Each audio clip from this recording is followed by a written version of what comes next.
ഞാൻ ചെയ്യുന്നൊരു ജോലി സിനിമയാണ്. ഞാൻ സെലക്ട് ചെയ്തൊരു പ്രൊഫഷൻ സിനിമയാണ്. പക്ഷേ അതിൻ്റെ എല്ലാത്തിനും മുമ്പ് ഞാൻ ശ്രുതി മേനനാണ്. ശ്രുതി മേനന് ഫാമിലി ലൈഫുണ്ട്, ഫ്രണ്ട്സ് ഉണ്ട്. ശ്രുതി മേനൻ ട്രാവൽ ചെയ്യാൻ ഒത്തിരി ഇഷ്ടപ്പെടുന്നു. ഒരുപാട് ട്രാവൽ ചെയ്തിട്ടുണ്ട്. അങ്ങനെ പല ഇൻട്രസ്റ്റ്സ് ഉണ്ട്. കൊച്ചു ജീവിതത്തിൽ എനിക്ക് എല്ലാതും ചെയ്യണം. ഞാൻ ഒത്തിരി കാലങ്ങൾ ഡാൻസിന് വേണ്ടി മാത്രം ഡെഡിക്കേറ്റ് ചെയ്തു. ഞാൻ പ്രൊഫഷണൽ ഡാൻസറാണ്. പിന്നെ കുറച്ച് നാൾ ഞാൻ വേറെ റൈറ്റിങ്ങും കാര്യങ്ങളും അത് പഠിച്ചു. അപ്പോൾ എനിക്ക് ഇഷ്ടപ്പെടുന്ന കാര്യത്തിന് എനിക്ക് സമയം കൊടുക്കണം. എല്ലാത്തിനും കൊടുത്താലേ ദാറ്റ്സ് ഹൗ ഐ ഗ്രോ. അങ്ങനെയാണ് ഞാനൊരു ഫുൾ മെച്യൂർ ഇൻഡിവിജ്വൽ ആവുന്നത്. സിനിമ മാത്രമല്ല, സിനിമ ഒത്തിരി റെസ്പെക്റ്റ് ഉള്ളത്, എനിക്ക് ഒത്തിരി ഇഷ്ടമുള്ള ഒരു പ്രൊഫഷനാണ്. I love it. പക്ഷേ സിനിമ മാത്രമല്ല ശ്രുതി മേനൻ, അതിനേക്കാളും കുറേ ഡിഫറെൻറ്റ് ഷെയ്ഡ്സ് ഉണ്ട്.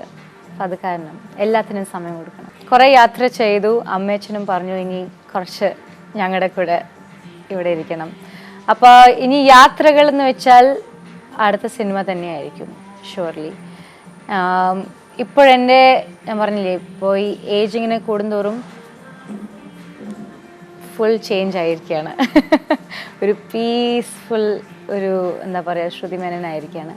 സോ ഡെഫിനറ്റ്ലി ഞാനിപ്പോൾ ആഗ്രഹിക്കുന്നത് ഇനി കുറച്ച് നാൾ സിനിമ ചെയ്യാൻ തന്നെയാണ്. നല്ല പ്രോജക്റ്റ് വന്നാൽ, നിങ്ങൾക്കറിയാമല്ലോ, നല്ല പ്രോജക്റ്റ് വന്നാൽ ഫീമെയിൽ ഫെമിനിസം എന്നൊക്കെ പറയുന്നത്, ഫീമെയിൽ ഇക്വാലിറ്റി എന്നൊക്കെ പറയുന്നത് നമ്മൾ ഫൈറ്റ് ചെയ്യുന്നത് ശരിക്കൊരു റീസൺ കാരണമാണ്. ചിലപ്പോൾ ഫീമെയിൽ ആർട്ടിസ്റ്റ് മെയിൽ ആർട്ടിസ്റ്റിനേക്കാളും 10 ഇരട്ടി കൂടുതലായിരിക്കും ഹാർഡ് വർക്ക് ചെയ്യുന്നത്. ആൻഡ് 10 ഇരട്ടി കുറവാണ് അവരുടെ പേയ്മെൻറ്റ്. അത് കാശിൻ്റെ ഒരു ഇഷ്യൂ അല്ല, അത് ആ റെസ്പെക്റ്റിൻ്റെ ഇഷ്യൂ ആണ്. അതുപോലെ തന്നെ ഐ തിങ്ക് അല്ല, ശരിക്കും കേരളം ഒരു മെയിൽ ഡോമിനേറ്റഡ്, കേരളമല്ല, സൊസൈറ്റി മെയിൽ ഡോമിനേറ്റഡ് ആണ്. അപ്പോൾ ഈ ഫാൻസ് അസോസിയേഷനൊക്കെ ഫോം ചെയ്യുന്നവരും ആണുങ്ങളാണ്. ആണുങ്ങൾക്ക് വേണ്ടി ഫാൻസ് അസോസിയേഷൻ ചെയ്യുന്നു. ചില ആണുങ്ങൾ ഡിസേർവ് ചെയ്യാത്ത അവരുമാണ്. ഡിസേർവ് ചെയ്യുന്ന സ്ത്രീകൾക്കും ഫാൻസ് അസോസിയേഷൻ എന്ന് വെച്ചാൽ ഫാന്നും കൂടി ഇല്ല. അതുപോലത്തെ ഇനീക്വാളിറ്റി എല്ലാവിടെയും ഉണ്ട്. കേരളത്തിൽ കൂടുതൽ ഞാൻ കണ്ടിട്ടുണ്ട്. ബോംബെയിലാണെങ്കിൽ ഒരു തരത്തിൽ എന്താ പറയുക, ഫീമെയിൽ ആർട്ടിസ്റ്റ് നിങ്ങൾക്ക് അറിയാവുന്നതാണ്, ഒത്തിരി ഫാൻസും കാര്യങ്ങളും അതൊക്കെ ഫീമെയിൽ ആർട്ടിസ്റ്റിന് കുറച്ച് കൂടുതൽ അവരിത് കൊടുക്കുന്നു. പക്ഷേ ഇവിടെ ജെൻഡർ ബയസ്, ജെൻഡർ ഈക്വാലിറ്റി ഇവിടെ ഇല്ല, ഇന്ത്യയിൽ കുറവാണ്. അത് നമ്മൾ എഡ്യൂക്കേറ്റഡ് ആയ എന്താ പറയുക, സൊസൈറ്റിക്ക് ഒരു വാക്ക് പറഞ്ഞ ഡിഫറൻസ് ചെയ്യുന്ന സെലിബ്രിറ്റീസ് ആവാം, ആരെങ്കിലും. സെലിബ്രിറ്റീസ് എന്ന് വെച്ചാൽ ഫിലിം ആർട്ടിസ്റ്റ് മാത്രമല്ല, ഏത് സെലിബ്രിറ്റി, സ്പോർട്സ് പേഴ്സണാലിറ്റി ആയാലും ശരി, ഇങ്ങനത്തെ കാര്യങ്ങൾ ജനങ്ങൾക്ക് മനസ്സിലാക്കി കൊടുത്താൽ, ഒരു വാക്ക് ഇടയ്ക്കിടയ്ക്ക് ഇങ്ങനെ പറഞ്ഞാൽ ചിലപ്പോൾ സ്ലോലി എല്ലാം ചേഞ്ച് ആവും, ഹോപ്പ്ഫുള്ളി. എൻ്റെ ഒരു തിങ്കിങ് എന്താണെന്ന് വെച്ചാൽ, നമ്മുടെ ഹ്യൂമൻ ഇമോഷൻസ്, അത് ഏത് ഇമോഷനായാലും ശരി, ദേഷ്യമായാലും ശരി, ജലസി ആയാലും ശരി, ദുഃഖമായാലും ശരി, ഒരാൾ എന്തെങ്കിലും പറയുമ്പോൾ നമുക്ക് സങ്കടം തോന്നുന്നത്, നമുക്ക് ഒരു റിലേഷൻ ഉണ്ടാവും, ഒരു തരത്തിലൊരു അടുപ്പമുണ്ടാവും, ഒരു പ്രേമം, ഒരു ലവ്. അതാരായാലും ശരി, അമ്മയോ അച്ഛനോ ഫ്രണ്ട്സാണോ ബ്രദറാണോ ബോയ്ഫ്രണ്ടാണോ ആരായാലും ശരി, എല്ലാ ഹ്യൂമൻ ഇമോഷൻസിൻ്റെ ഒരു സോഴ്സ് എന്ന് പറഞ്ഞത് love. If there is no love, there is no anger, there is no jealousy, ഒന്നുമില്ല.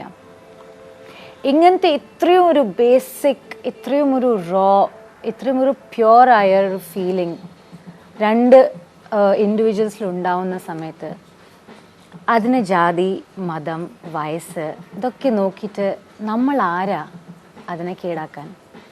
ദാറ്റ് ഈസ് എൻ്റെ അപ്രോച്ചാണ്. എനിക്ക് മനസ്സിലാവാത്തൊരു സംഭവമാണത്. ആൻഡ് ഈ ഈക്വാലിറ്റി, ഫെമിനിസം എന്നൊക്കെ ചോദിച്ചാൽ കറക്റ്റ്, എല്ലാവരും സംസാരിക്കുന്നുണ്ട് അതിനെക്കുറിച്ച്, പക്ഷെ ആരും ഒന്നും ചെയ്യുന്നില്ല, പ്രവൃത്തിയിലൊന്നും കാണുന്നില്ല. ശരിക്കും അതാണ് റീസൺ.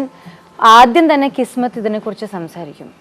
ഈ ഒരു ഇർഫാൻ്റെയും അനിതയുടെയും ലൈഫിനെ കുറിച്ച് നമ്മൾ third person's point of view എന്ന് കാണുന്ന സമയത്ത് നമുക്ക് ശരിക്കും മനസ്സിലാവും, ശരിക്കും ഇത്രയും പ്രണയിക്കുന്ന 2 പേര് ഈ ഹിന്ദു മുസ്ലിം എന്ന് വെച്ച് 2 വാക്കുകൾ യൂസ് ചെയ്തിട്ട് അവരുടെ ജീവിതം ഇങ്ങനെ ആക്കിയല്ലോ.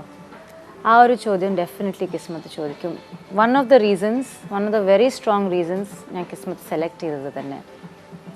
ഐ ഡോണ്ട് ബിലീവ്, ഞാൻ റിലീജിയസ് അല്ല. ഞാൻ പ്രാർത്ഥിക്കാറുണ്ട് ഡെഫിനറ്റ്ലി. അദ്ദേഹത്തെ എല്ലാം മുകളിലിരിക്കുന്ന ഒരാളുടെ ഒരു കളിയാണ്. പക്ഷെ ഞാനൊരു ഹിന്ദുയിസം ആണോ അല്ലെങ്കിൽ ഇസ്ലാം ആണോ ക്രിസ്ത്യാനിറ്റി അങ്ങനെ ഞാൻ ഫോളോ ചെയ്യുന്ന വ്യക്തിയല്ല. ഒരു വൺ പവർ, അത് ജീസസ് എന്ന് വിളിക്കാം, കൃഷ്ണ എന്ന് വിളിക്കാം, എന്ത് പേര് വേണമെങ്കിലും വിളിക്കാം. എന്നെ ചിലവർ ശ്രുതി എന്ന് വിളിക്കും, ചിലവർ ശ്രുതി എന്ന് വിളിക്കും. അത് വെച്ചിട്ട് ഞാൻ മാറുന്നില്ലല്ലോ.